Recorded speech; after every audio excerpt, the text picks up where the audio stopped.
Imagine for a moment that you are standing in the scorching North African heat. The year is 202 BC, and you are a Roman legionary positioned in the dusty plains near the ancient city of Zama. Your hands grip your gladius with white-knuckled intensity, sweat streaming down your face, mixing with the grit and sand that coats every inch of your skin. The air is thick with tension, almost suffocating, as if the gods themselves are holding their breath. Before you stretches a sight that has haunted the nightmares of Roman soldiers for nearly 2 decades, the legendary army of Hannibal Barca, the man who brought Rome to its knees, who crossed the Alps with elephants, who slaughtered tens of thousands of your brothers at Cannae, Trasimene, and Trebia.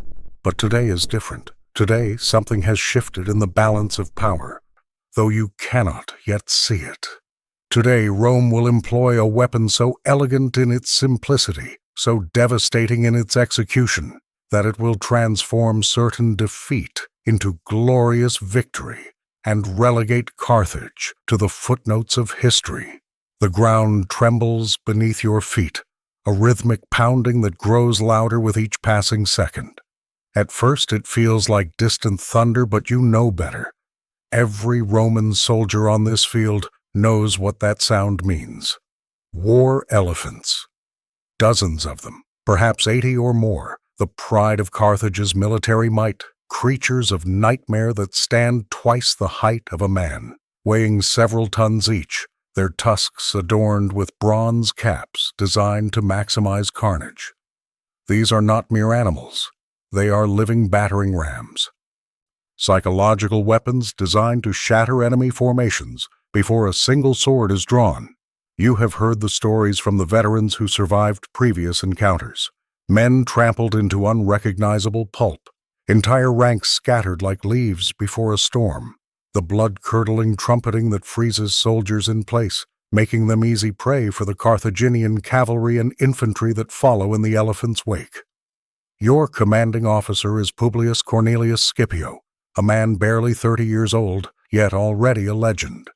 Where other Roman generals saw only terror in Hannibal's tactical genius, Scipio saw patterns. Where others saw invincibility, he saw vulnerabilities waiting to be exploited. He studied Hannibal's victories obsessively, learning from Rome's defeats, understanding that beating Hannibal required thinking like Hannibal, but going one step further. Scipio brought the war to Africa deliberately, forcing Hannibal to abandon his 17-year campaign in Italy and return home to defend Carthage itself. It was a strategic masterstroke, but it also meant facing Hannibal on ground of his choosing, with his most experienced troops and those terrifying elephants. The Carthaginian perspective from across that dusty plain was one of supreme confidence. Hannibal Barca, whose very name had become synonymous with military genius, surveyed the Roman lines with the cool calculation of a grandmaster examining a chessboard. He had defeated larger Roman armies with smaller forces. He had turned Rome's own tactical doctrines against them at Cannae, encircling and annihilating an army of 80,000 men in what remains history's most perfect example of double envelopment.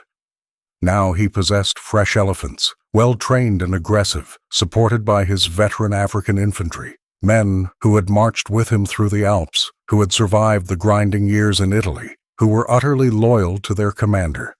Behind them stood Carthaginian cavalry and thousands of additional troops. The Romans, by contrast, appeared to be deploying in their traditional formation, the manipular system that had served them well against conventional enemies but had proven catastrophically vulnerable to Hannibal's innovative tactics. What Hannibal could not see from his elevated position was the subtle modifications Scipio had implemented. The Roman manipular formation typically consisted of 3 lines: the hastati in front, the princeps in the middle, and the triarii as veterans in the rear, arranged in a checkerboard pattern called quincunx. This pattern left gaps between maniples that could be closed quickly if the front line needed support. It was a flexible system, but those gaps were relatively small, designed for Roman soldiers to maneuver through, not for creatures the size of elephants. Scipio, however, had done something unprecedented. He had widened those gaps significantly, and aligned them into clear corridors that ran straight through his entire formation, from the front of the hastati all the way to the rear. From a distance, the Roman lines appeared dense and traditional, but in reality, Scipio had created a formation that was essentially a grid, solid walls of shields and spears, separated by wide empty lanes. The tactical genius of this modification cannot be overstated. Elephants, despite their fearsome reputation, possessed a critical weakness that few commanders understood or knew how to exploit. They were animals, governed by instinct and training, capable of being controlled by their mahouts, but also capable of panic. A charging elephant follows the path of least resistance. When faced with a solid wall of screaming men, bristling spears, and fire, an elephant's natural instinct is not to crash through, but to seek an opening, a way around the threat. Scipio understood this fundamental aspect of elephant psychology in a way that no Roman commander before him had. He was not trying to stop the elephants. That would be nearly impossible. Instead, he was offering them a choice: crash into our spears and shields, or take the easy path through the open lanes. And elephants, being intelligent creatures, would naturally choose the easier option. But the innovation did not end with the formation itself. Scipio positioned light infantry, the velites, in front of his main lines with specific instructions that must have seemed almost suicidal. These young soldiers, lightly armored and armed with javelins, were told to harass the elephants as they charged, to wound them if possible, and then, critically, to retreat quickly through those prepared corridors, back to safety behind the main legionary lines. Additionally, Scipio equipped units with trumpets, horns, and instructions to create as much noise as possible. The purpose was twofold: to mask the commands of the Carthaginian mahouts who controlled the elephants through voice and pressure commands, and to further panic and disorient the massive beasts. This was psychological warfare applied to animals, exploiting their sensitive hearing and skittish nature when confronted with overwhelming, chaotic sound. The Roman legionaries standing in those carefully prepared formations understood the theory of what Scipio proposed, but theory and reality are vastly different things when multiple tons of enraged elephant flesh comes thundering toward you. The psychological challenge facing these soldiers cannot be minimized. Every instinct screams at you to run, to break formation, to flee from the approaching monsters. The ground shakes so violently that you can barely maintain your footing. The sound of dozens of elephants charging simultaneously creates a wall of noise that drowns out thought itself. The animals trumpeting, a sound specifically evolved to frighten predators and rivals, triggers primal fear responses in human brains. Your body floods with adrenaline, your hands shake, your mouth goes dry, and yet you must stand firm. You must trust that the narrow corridor beside you will channel these beasts safely past. You must believe that your commanders know what they are doing, even as every fiber of your being tells you that staying in formation is suicide. From Hannibal's position, the elephant charge must have appeared to be unfolding exactly as planned. The mahouts, experienced handlers who had trained with these animals for years, drove the elephants forward with goads and commands. The animals accelerated into their devastating charge, building momentum, their war cries designed to maximize terror. Hannibal had used elephants effectively in previous battles, understanding their value not just as physical weapons but as psychological ones. An enemy formation that breaks before contact is already defeated. Scattered soldiers are easy prey for cavalry. The entire Carthaginian battle plan depended on the elephants shattering the Roman lines in those first critical minutes, creating chaos that his infantry and cavalry could exploit. Everything Hannibal had learned in his long military career suggested this opening gambit would work. The Romans were brave, certainly, disciplined and well-trained, but no amount of discipline could overcome the primal terror of facing a wall of charging elephants. But then something unexpected happened. As the elephants closed the distance, the Roman velites rushed forward, not backward. These light infantrymen, young and fast, hurled their javelins at the approaching beasts, aiming for the vulnerable spots: eyes, trunks, the softer flesh behind the legs. Several elephants took wounds, superficial perhaps, but painful and enraging. The velites then produced horns and trumpets, and suddenly the air filled with a cacophony of brassy, discordant noise. The effect on the elephants was immediate and catastrophic for Carthaginian plans. The animals, already agitated by the wounds and the unfamiliar formation before them, found themselves unable to hear their mahout's commands over the overwhelming noise. The carefully trained responses that the handlers relied upon to control multi-ton animals simply stopped working. An elephant that cannot hear its mahout is an elephant making its own decisions, guided by instinct rather than tactical purpose. The velites, having completed their harassment, turned and sprinted back toward the Roman lines. To the Carthaginian observers, it must have appeared that the Romans were breaking, that the elephants were successfully driving the enemy from the field. But the velites were not fleeing in panic. They were executing a practiced maneuver, retreating in disciplined groups through those carefully prepared corridors in the Roman formation. The elephants, pursuing what appeared to be routing enemy soldiers and seeking to avoid the walls of spears and shields that flanked them, followed the velites into the corridors, and just like that, Scipio's trap closed. The elephants, these weapons of terror that were supposed to devastate the Roman formation, instead ran harmlessly through the empty lanes, emerging behind the Roman lines where cavalry and reserve troops waited to drive them further away from the battle. The creatures that were meant to break Rome's army had instead been neutralized through elegance and understanding rather than brute force. Not all the elephants followed the script perfectly. Some, driven by pain or panic, did crash into the Roman formations. These collisions resulted in brutal, chaotic melees, where legionaries fought desperately to bring down the wounded animals while avoiding being crushed. An elephant in close combat is a nightmare. Its trunk can seize a man and hurl him aside like a rag doll. Its feet can pulverize a soldier in armor. Its bulk can scatter entire ranks. But here again, Scipio's preparations proved their worth. The Roman soldiers had been trained in anti-elephant tactics specifically for this battle. They targeted the animals' legs with their gladii, hamstringing the beasts to bring them down.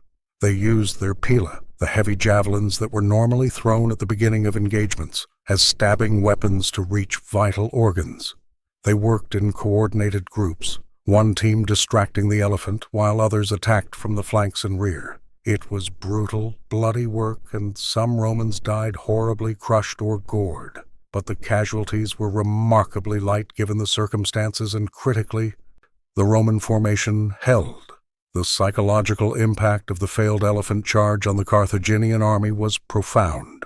Soldiers who had watched with confidence, expecting to see the Roman lines dissolve into panicked chaos, instead witnessed their most powerful weapons either diverted harmlessly away or brought down in savage close combat while the Roman formation remained intact. Worse still, some of the panicked elephants, unable to penetrate the Roman lines and maddened by wounds and noise, turned and stampeded back toward their own army. A panicked elephant is a threat to everyone in its vicinity, friend or foe. Carthaginian infantry and cavalry found themselves suddenly scrambling to avoid being trampled by their own animals. What was supposed to be Hannibal's opening masterstroke had transformed into a disaster, disrupting his own formations and handing psychological momentum to the Romans. Hannibal, watching from his command position, must have experienced a moment of profound dissonance. He had faced Roman armies for 17 years. He knew their tactics, their strengths, and their weaknesses.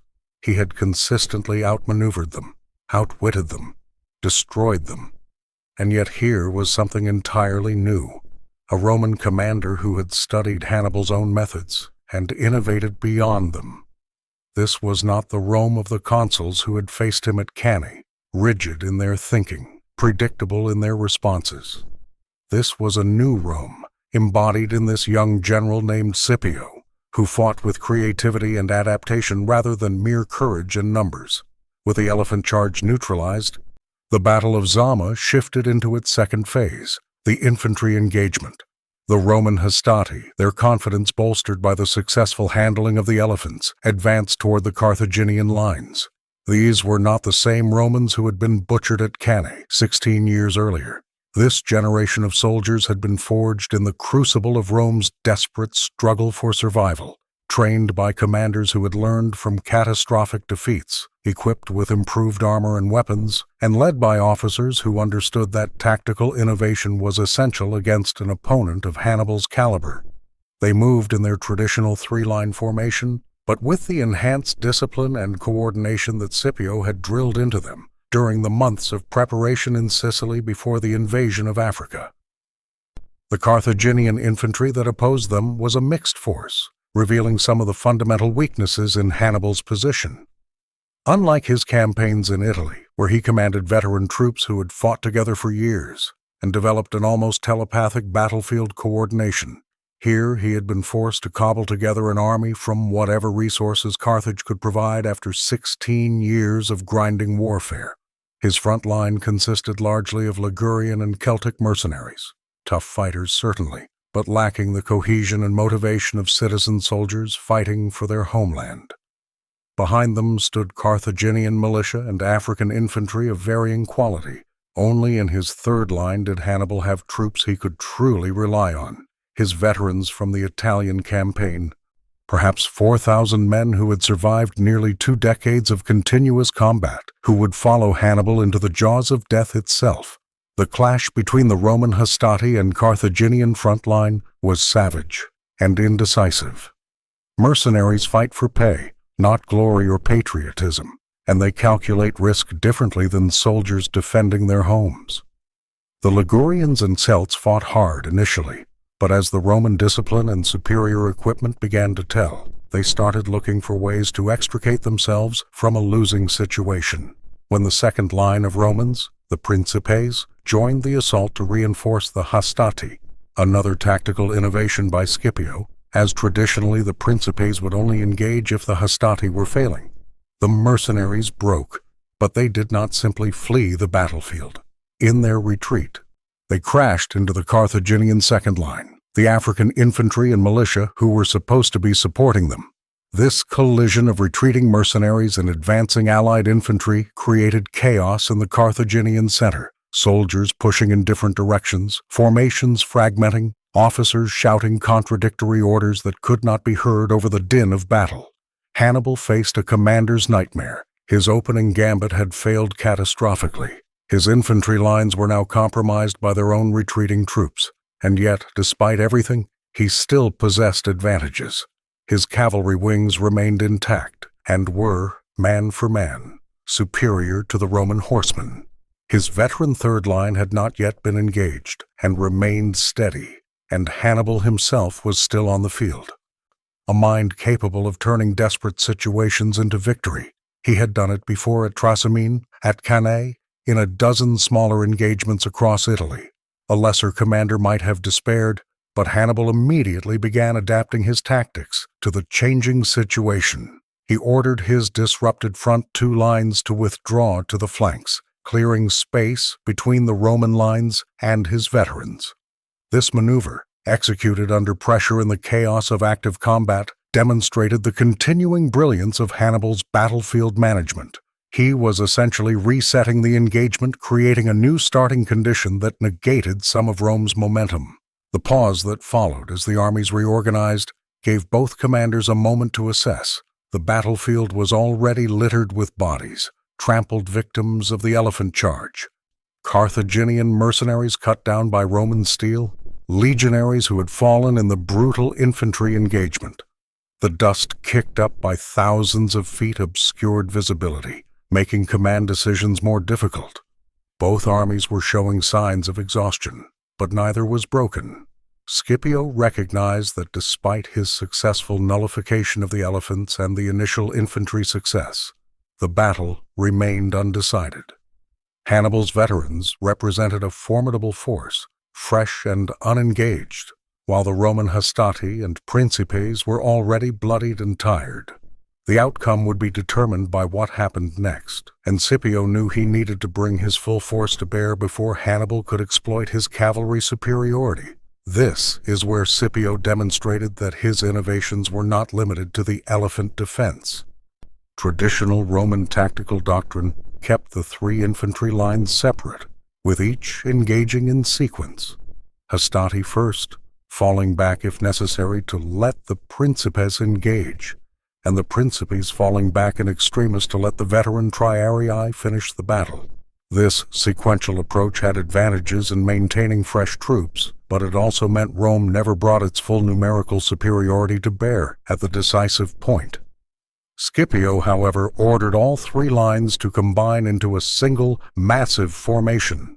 The exhausted Hastati and Principes were reinforced by the fresh triarii, creating a steamroller of Roman infantry that stretched wider than Hannibal's veteran line. This was another calculated risk. Combining the lines created a less flexible formation, but it maximized Roman numerical advantage and created overwhelming local combat power.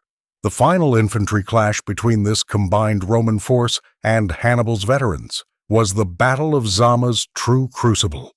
These Carthaginian soldiers had survived 17 years of combat in enemy territory, had executed the impossible crossing of the Alps, had stood in the line at Cannae when they surrounded and destroyed an army twice their size. They were quite possibly the most experienced, battle-hardened infantry force on the planet at that moment. But experience and skill could only compensate for so much. They were outnumbered significantly. They had watched their own elephants fail and their allied troops disintegrate, and they were fighting not for conquest, but in defense of a homeland many had not seen in nearly 2 decades. The Roman legionaries facing them were younger, less experienced individually, but they possessed fresh energy, superior numbers, and the confidence that comes from victory already partially achieved. The combat between the Roman combined formation and Hannibal's veterans exemplified the brutal reality of ancient warfare.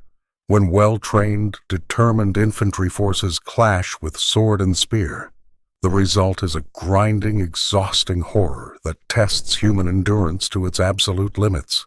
There were no fancy maneuvers at this stage, no clever tactical innovations to employ. This was simply 2 walls of armed men pushing against each other, stabbing with short swords and thrusting with spears, shields locked together in a shoving contest where the losers would be trampled underfoot. The noise was overwhelming, the clash of metal on metal, the screams of wounded men, the grunting exertion of thousands of soldiers pushing with all their strength, the shouted commands of officers trying to maintain cohesion in the chaos. For a time, Hannibal's veterans held. Their experience showed in their efficiency.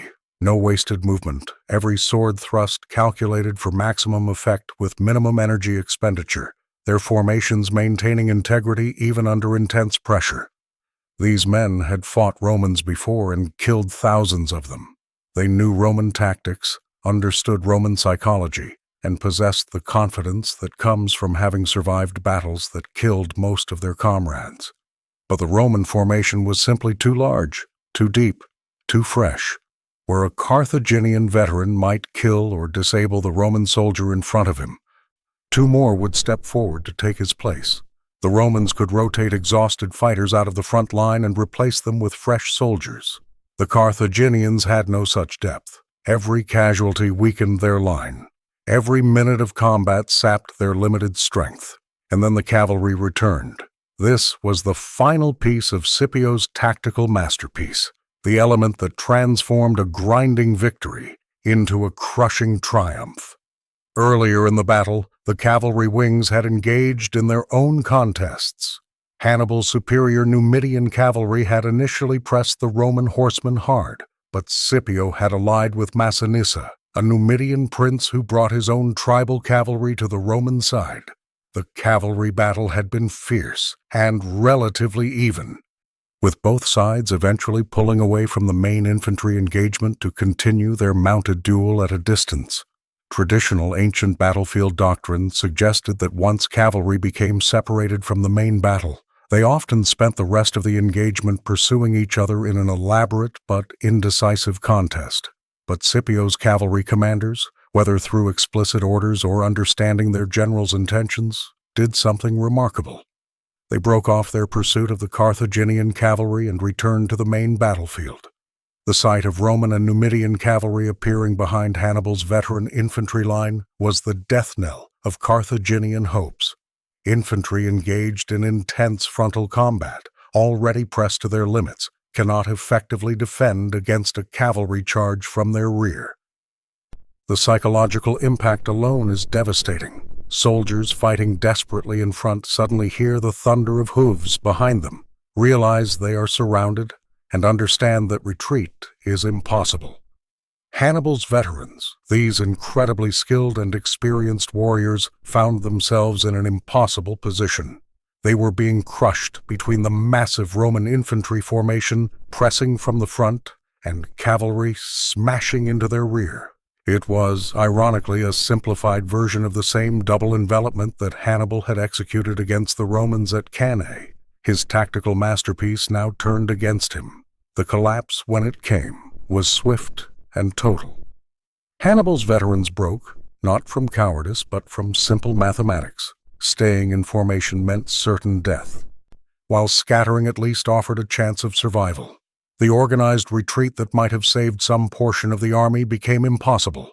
Soldiers threw down their weapons and ran, only to be ridden down by cavalry. Others tried to surrender, but in the chaos and bloodlust of battle, quarter was rarely given. The Roman infantry, released from the grinding pressure of frontal combat, surged forward in pursuit, killing exhausted Carthaginians who lacked the energy to flee. The battlefield, which minutes before had been a desperately contested ground where the outcome remained uncertain, transformed into a killing field where Carthaginian survival became a matter of luck rather than skill or courage. Hannibal himself, the general who had never lost a major battle in Italy, who had become the boogeyman of Roman nightmares, was forced to flee the field. Ancient sources suggest he escaped with only a small bodyguard, abandoning the army he had led for so long. This retreat was not cowardice.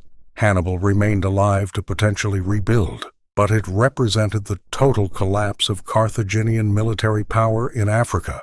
The casualties were staggering. Ancient historians, whose numbers must be taken with skepticism but still indicate scale, report that 20,000 Carthaginians died on the field at Zama, with similar numbers captured.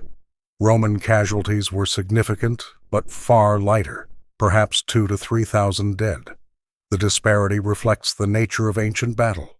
Most casualties occurred during the rout when one side broke and the other pursued. Hannibal's army had been annihilated. The strategic consequences of Zama extended far beyond the immediate battlefield. Carthage, stripped of its last field army, had no choice but to sue for peace. The terms imposed by Rome were harsh, but not annihilating. Carthage would survive as a city-state, but its days as a Mediterranean superpower were finished. The Carthaginians were required to surrender all but 10 of their warships, forbidden from waging war without Roman permission, forced to pay an enormous indemnity over 50 years, and required to cede all their overseas territories. These terms effectively neutered Carthage as a strategic threat, transforming it from Rome's peer competitor into a subordinate client state.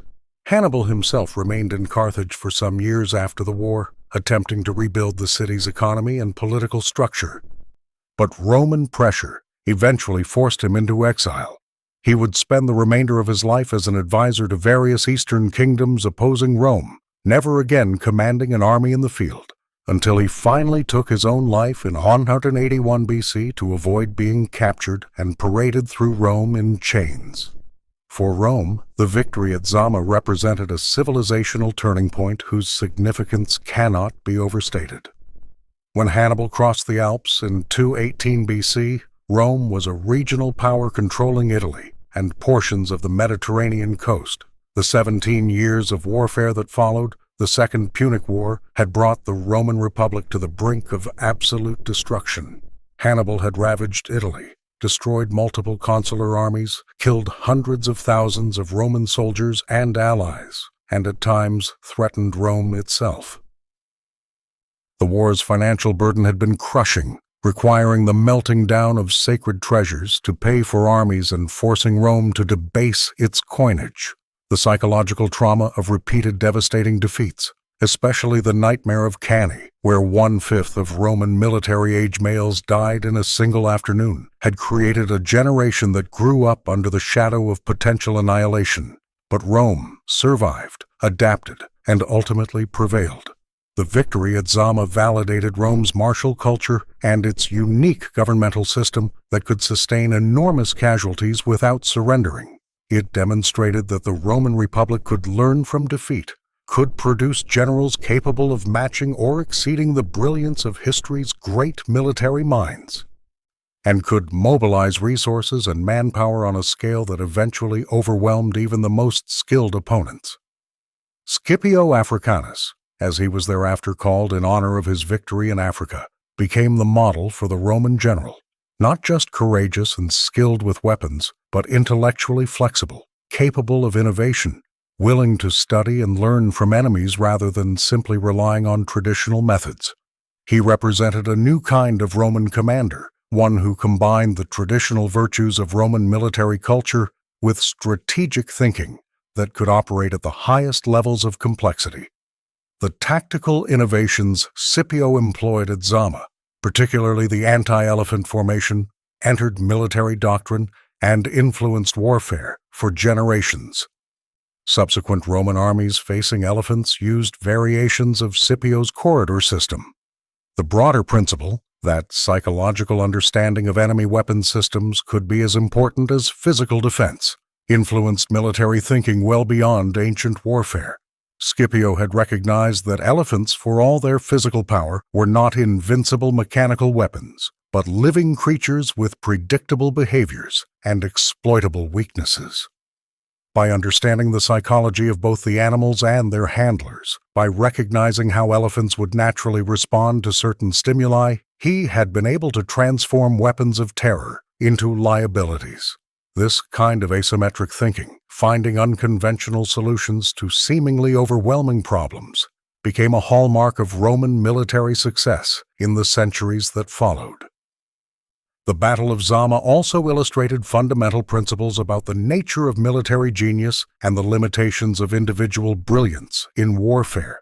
Hannibal Barca was, by any reasonable assessment, one of the greatest tactical commanders in human history. His ability to read battlefields, anticipate enemy movements, and execute complex maneuvers under pressure was virtually unmatched. The fact that he kept a composite army of mercenaries and allies functioning in hostile territory for 17 years, winning battle after battle against numerically superior forces, demonstrates skill of the highest order. And yet, at Zama, tactical genius proved insufficient. Hannibal had been outmaneuvered strategically by Scipio's decision to invade Africa, forcing him to fight on ground not of his choosing. He had been tactically countered by innovations specifically designed to neutralize his advantages, and he had been defeated by the fundamental resource imbalance. Rome's superior manpower and economic base ultimately overcame individual brilliance. This reality, that military genius operating within constraints can be overcome by adequate competence, combined with superior resources and strategic positioning, would repeat throughout history. It offers a sobering lesson about the limits of individual agency in warfare. For all his brilliance, Hannibal could not overcome Carthage's fundamental strategic weaknesses, its smaller population base, its reliance on mercenary troops, its vulnerability to Roman naval superiority cutting supply lines, and the political instability that prevented Carthage from fully supporting his campaigns. Scipio, by contrast, commanded resources that allowed him to implement his tactical innovations effectively, to recruit and train armies to specific purposes, and to operate with the confidence that defeat in battle would not mean destruction of his civilization because Rome could raise new armies. The psychological dimensions of Zama deserve deeper examination because they illuminate how battles are won not just through killing enemy soldiers, but through breaking enemy will. The failure of the elephant charge did not just physically remove those animals from the battle. It shattered Carthaginian confidence and demonstrated to every soldier in Hannibal's army that the Romans had solved problems that previously seemed unsolvable. The mercenaries in Hannibal's front line, already fighting for pay rather than patriotism, immediately began questioning whether their contract was worth dying for when they saw the elephants fail. The Carthaginian citizens and African allies in the second line, seeing their supposedly invincible weapons neutralized and watching mercenaries retreat into their own ranks, experienced disorganization and doubt before Roman steel ever reached them. Even Hannibal's veterans, tough as they were, had to fight knowing that their best weapon had been countered and that they were likely already defeated before the final phase began. Scipio understood this psychological dimension of warfare intuitively. His formation was designed not just to physically channel elephants, but to create a visual and psychological statement that Rome was prepared for anything Carthage could deploy. The noise generation by Roman trumpets and horns served multiple purposes, disrupting Mahout commands, panicking elephants, but also demonstrating Roman agency and aggression rather than passive reception of the attack. The decision to combine all three infantry lines for the final assault was partly about numerical advantage, but also about creating an overwhelming psychological impression. A mass of Roman soldiers so deep and wide that resistance appeared futile. Every tactical decision Scipio made considered not just the physical problem of defeating Carthaginian forces, but the psychological problem of breaking their will to resist. The war elephant, as a military technology, deserves deeper consideration because its rise and fall illustrates important lessons about military innovation, adaptation, and the life cycle of weapons systems. Elephants had been used in South Asian warfare for centuries, before Alexander the Great's campaigns brought them to the attention of the Mediterranean world. When Alexander's army encountered Indian war elephants at the Battle of the Hydaspes in 326 BC, they recognized both the potential and the problems of these living weapons. The successor kingdoms that divided Alexander's empire, particularly the Seleucid Empire in the east and the Ptolemaic kingdom in Egypt, eagerly adopted elephants into their military arsenals. Carthage, through its trade connections and territorial holdings in North Africa, had access to the North African forest elephant, a now extinct species smaller than the Asian elephants preferred by Eastern armies, but still formidable in combat.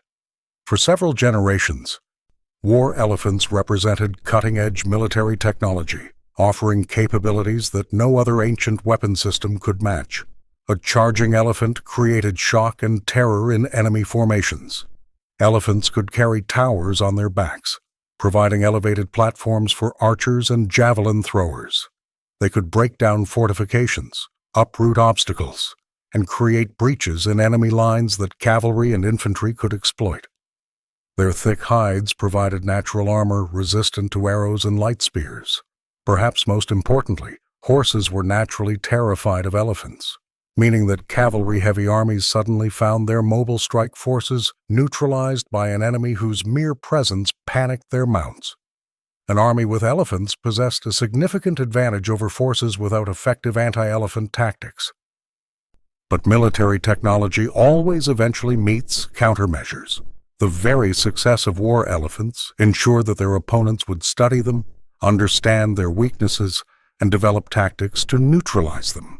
By the time of Zama, Romans had been fighting elephants intermittently for 8 decades. They had encountered them first in the Pyrrhic War against Pyrrhus of Epirus in the 280s BC, where the strange beasts had initially created panic, but Romans had eventually learned to drive them off. Hannibal's use of elephants in the Second Punic War had been more sophisticated, but Rome had still gained experience in elephant fighting. What Scipio brought to Zama was not the first Roman encounter with elephants, but rather the culmination of decades of institutional learning, refined by his personal genius for tactical innovation.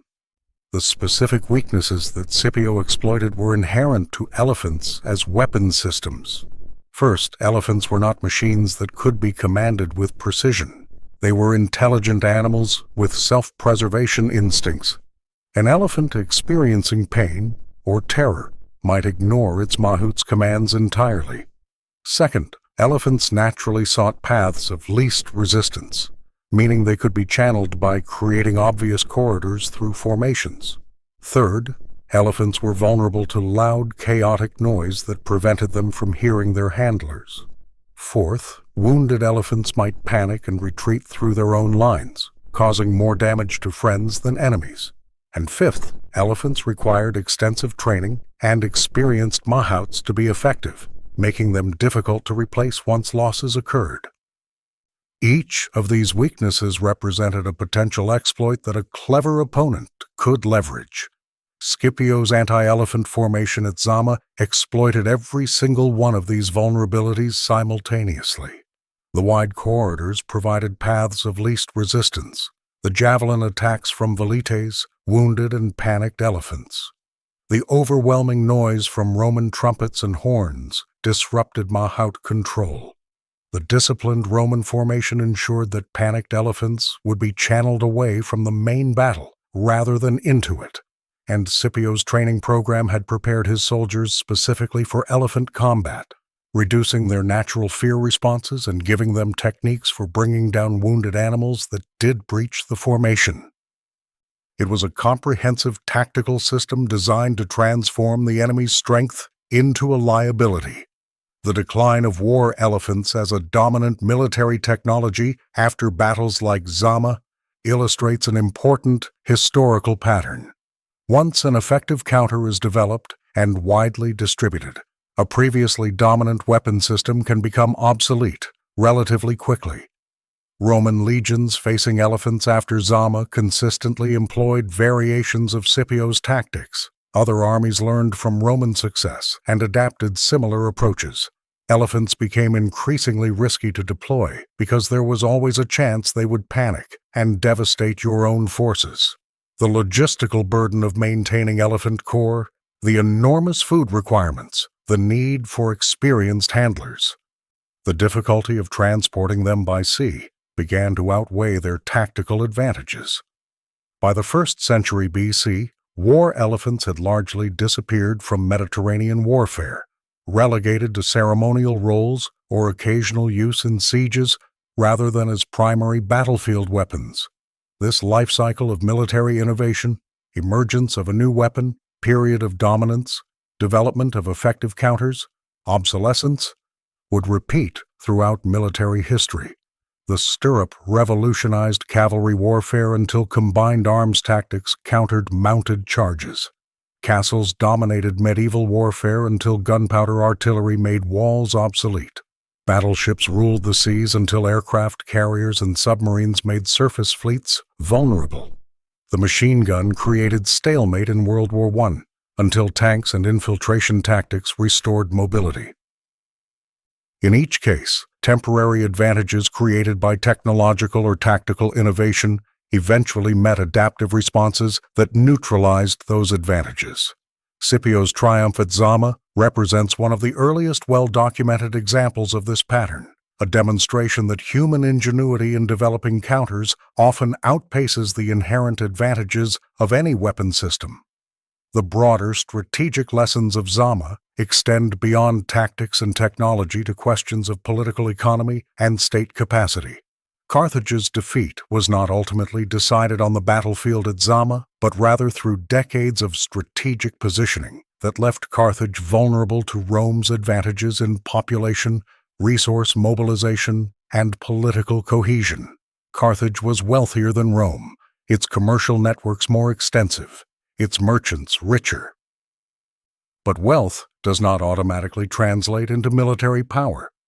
Rome's citizen-soldier system meant that it could sustain horrific casualties and simply raise new armies from its extensive citizen population and loyal Italian allies. Carthage, by contrast, relied heavily on mercenaries who fought for pay and could not be replaced as easily when losses mounted. This difference in military manpower systems proved decisive in a long war of attrition. The political structures of Rome and Carthage also contributed significantly to the final outcome at Zama and the war's broader resolution. The Roman Republic, for all its internal political tensions and class conflicts, possessed a governmental system that could sustain lengthy wars through institutional mechanisms designed for exactly that purpose. The Senate provided continuity of strategic direction across multiple consular elections. The cursus honorum ensured a steady supply of experienced military commanders who had progressed through increasing levels of responsibility. The tradition of collective decision-making meant that no single defeat, no matter how catastrophic, resulted in complete collapse of the war effort. After Cannae, when any other ancient state might have sued for peace, the Roman Senate refused to even discuss terms. They simply elected new consuls, raised new armies, and continued fighting. This institutional resilience, this capacity to absorb defeat and continue functioning, proved to be Rome's most important strategic advantage. Carthage, by contrast, operated under a very different political system. The Carthaginian government was oligarchic, dominated by merchant families whose primary interests were commercial rather than military. These oligarchs viewed war through a cost-benefit analysis. Warfare was acceptable as long as it protected or enhanced trade interests, but prolonged expensive conflicts that damaged commerce were to be avoided.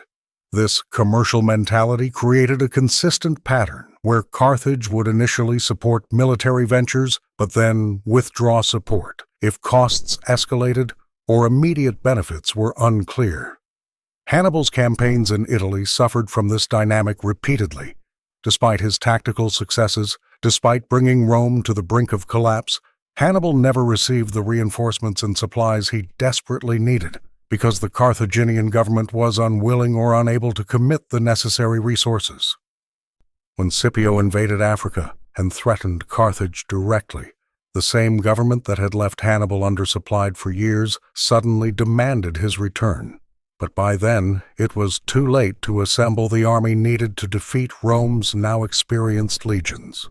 This political economy dimension of the Second Punic War raises important questions about the relationship between economic systems and military effectiveness. Carthage's commercial wealth should have been an overwhelming advantage. Money can hire mercenaries, build fleets, purchase supplies, and sustain operations. And indeed, for much of the war, Carthage's financial resources allowed it to field competitive armies despite its smaller citizen population. But there are things money cannot easily buy. It cannot purchase the fanatical loyalty that citizen soldiers fighting for their homeland possess.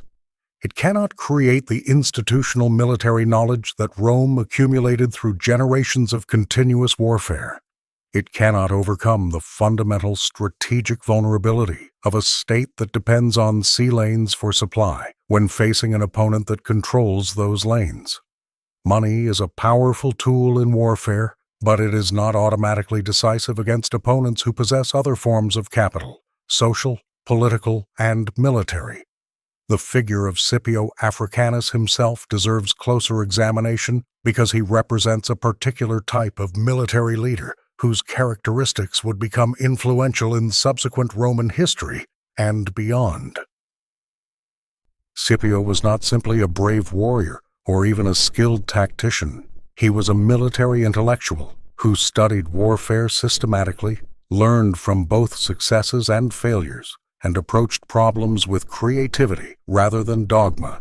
His willingness to analyze Hannibal's victories objectively, without letting Roman pride interfere with honest assessment, allowed him to understand what made Hannibal dangerous and how those same principles might be turned against their originator. This intellectual approach to warfare, treating it as a subject of study and systematic improvement, rather than simply a test of courage, marked Scipio as an early example of what would later be called the scientific approach to military affairs. Scipio's career also illustrated the political dangers that successful generals faced in Republican Rome.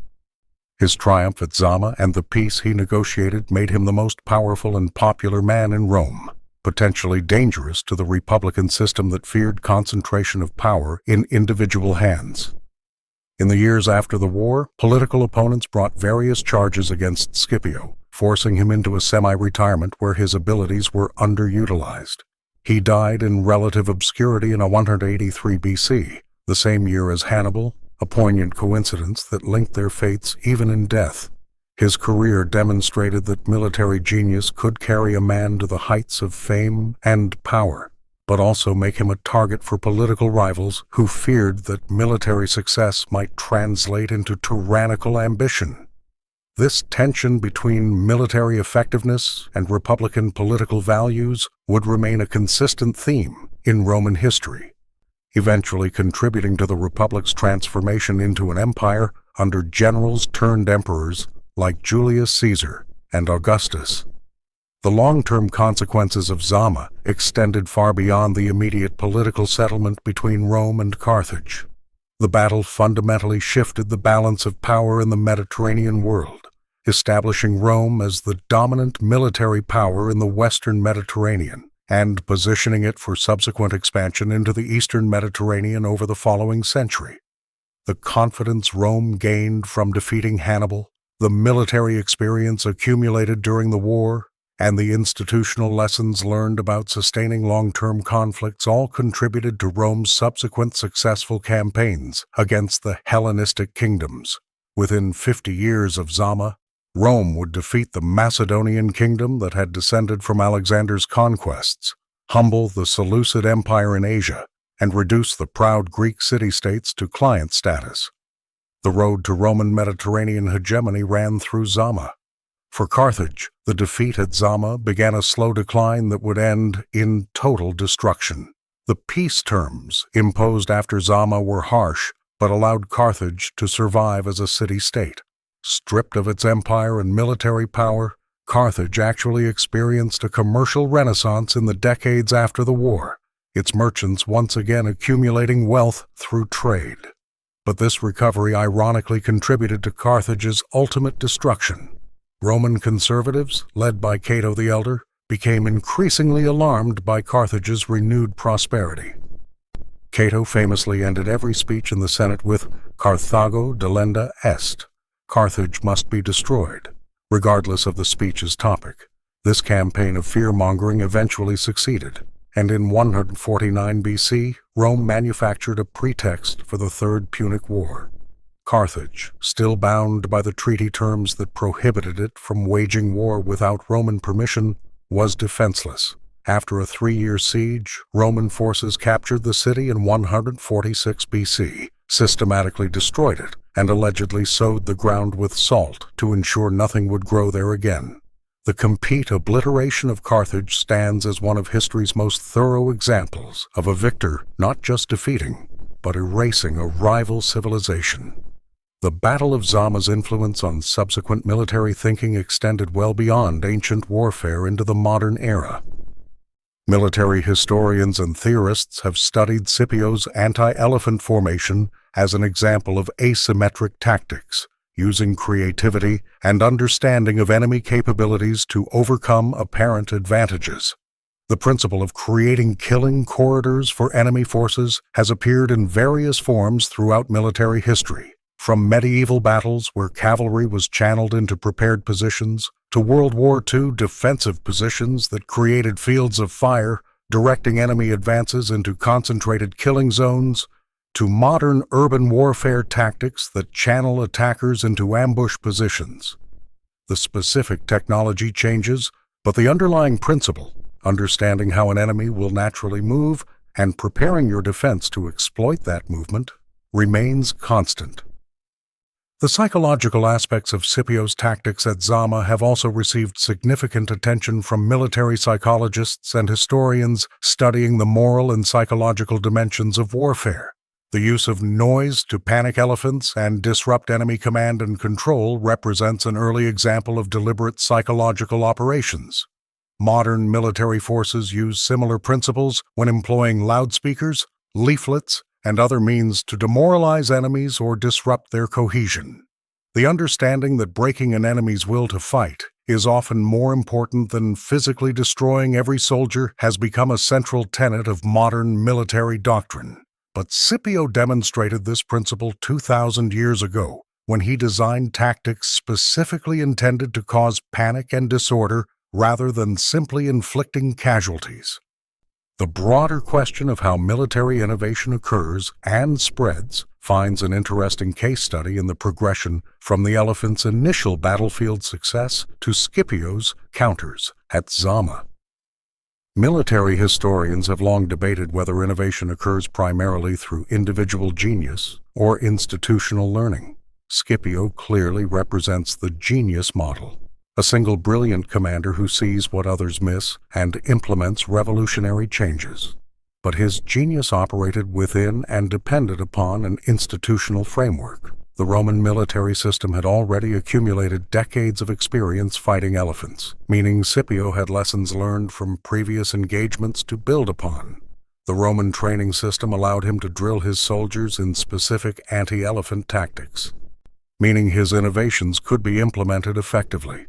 The Roman command structure gave him enough autonomy to implement unconventional tactics without requiring approval from conservative superiors who might have insisted on traditional approaches. In this sense, Zama represents a synthesis of individual genius and institutional capacity, neither sufficient alone but powerful in combination. The role of intelligence and information in enabling Scipio's victory also merits consideration. Scipio knew Hannibal would have elephants at Zama, and approximately how many. He knew the composition of Hannibal's army, understanding that it included unreliable mercenaries alongside veteran troops. He knew Hannibal's tactical preferences from years of studying his victories in Italy. This intelligence allowed Scipio to prepare specific counters rather than simply hoping to improvise solutions on the battlefield. The ancient world's intelligence-gathering capabilities were primitive compared to modern standards. No satellites, no signals intelligence, no vast databases of enemy capabilities. But through spies, deserters, interrogations of prisoners, and systematic study of previous engagements, ancient commanders could still accumulate remarkably detailed intelligence about their opponents. Scipio's use of this intelligence to tailor his tactics represents an early example of intelligence-driven military planning, a concept that has become central to modern military operations. The logistics of assembling and training the army that fought at Zama, while less dramatic than the battle itself, represented achievements at least as significant as Scipio's tactical innovations. Logistics is often called the forgotten art of warfare because it is unglamorous and complex, but absolutely essential. Scipio had to transport an army from Sicily to Africa, establish secure supply lines across hostile territory, maintain his forces during months of campaigning, and ensure his soldiers had the equipment and training needed to execute complex tactics. The planning and execution of these logistical operations required skills very different from battlefield tactics, but no less important. A brilliant tactical plan is worthless if your soldiers are starving, under-equipped, or insufficiently trained to execute it. Scipio's ability to manage both the logistical and tactical dimensions of warfare marked him as a complete military commander. Not just a battlefield genius, the cultural memory of Zama in Roman consciousness profoundly influenced Roman identity for centuries afterward. Romans of subsequent generations looked back to the Second Punic War as their civilization's defining trial, the moment when Rome's survival hung in the balance and Roman virtue proved superior to Carthaginian cunning. The war became a foundational narrative, retold in histories, poetry, and art as an example of what Rome could overcome through discipline, courage, and resilience. Figures like Scipio became cultural heroes, embodiments of Roman excellence. The memory of Hannibal served a different purpose. He became the great enemy against whom Rome had proven itself, a bogeyman invoked to frighten children, but also a grudging acknowledgement of genius. Roman parents would frighten disobedient children with Hannibal ante portas. Hannibal is at the gates, centuries after the actual threat had ended. This cultural memory served important functions in Roman society, reinforcing martial values and republican virtue, justifying Roman expansion as necessary to prevent another near disaster, and creating a shared narrative that bound the empire together. The ethical dimensions of Rome's ultimate treatment of Carthage raise uncomfortable questions about the nature of victory and the extent of justified retaliation. The peace terms after Zama were harsh but allowed Carthage to survive. The Third Punic War and the subsequent total destruction of Carthage went far beyond security concerns into what we might today call genocidal elimination of a rival civilization. The justifications offered by Romans like Cato the Elder that Carthage remained a potential threat ring hollow, given that Carthage was bound by treaty restrictions that left it militarily impotent. The more honest explanation is that Rome, having nearly been destroyed by Hannibal, developed a civilizational determination that Carthage must cease to exist. This represents the dark side of the Roman response to the Second Punic War. Having been brought to the edge of annihilation, Rome ensured that Carthage would not simply be defeated, but erased. The legacy of Zama in military education has endured into the modern era, with the battle regularly studied in military academies and war colleges around the world. Military professionals study Zama for multiple lessons: the importance of understanding your enemy's capabilities and limitations, the value of tactical innovation over rigid adherence to doctrine, the psychological dimensions of warfare, the relationship between tactical engagements and strategic objectives, and the role of logistics in enabling battlefield success. Different militaries emphasize different aspects of the battle based on their own doctrinal preferences and historical experiences. Some focus on Scipio's creativity and intellectual approach to warfare as a model for professional military education. Others emphasize the importance of institutional learning and organizational flexibility that allowed Rome to adapt after repeated defeats. Still others study the battle as an example of combined arms coordination, with infantry, cavalry, and light forces all playing essential roles in the victory. One particularly interesting modern military application of lessons from Zama appears in discussions of asymmetric warfare and how technologically or numerically inferior forces can defeat more powerful opponents. Scipio at Zama was not actually inferior to Hannibal in overall force size, but he faced what seemed like an insurmountable advantage in Hannibal's elephants and tactical genius. His response, detailed intelligence gathering, tailored tactical innovation, psychological operations, and exploiting enemy weaknesses, provides a template for asymmetric operations. Modern insurgencies facing conventional military forces, smaller nations confronting larger aggressors, and military theorists thinking about future conflicts have all drawn inspiration from historical examples like Zama, where creativity and adaptation overcame apparent advantages. The specific tactics obviously cannot be directly translated across 2,000 years of technological change, but the underlying principles remain relevant. The counterfactual question of what would have happened if Hannibal had won at Zama fascinates historians and opens profound questions about historical contingency. A Carthaginian victory would not have immediately destroyed Rome. The city itself remained secure and could have raised new armies, but it would have fundamentally altered the strategic situation. Carthage would have remained a major power, controlling North Africa and potentially reconstituting its Mediterranean empire. Rome's expansion would have been limited or delayed, potentially never achieving the Mediterranean hegemony that characterized the actual historical timeline.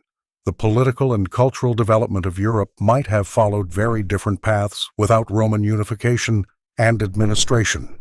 The spread of Christianity, which depended heavily on Roman imperial infrastructure, might never have occurred, or might have taken radically different forms.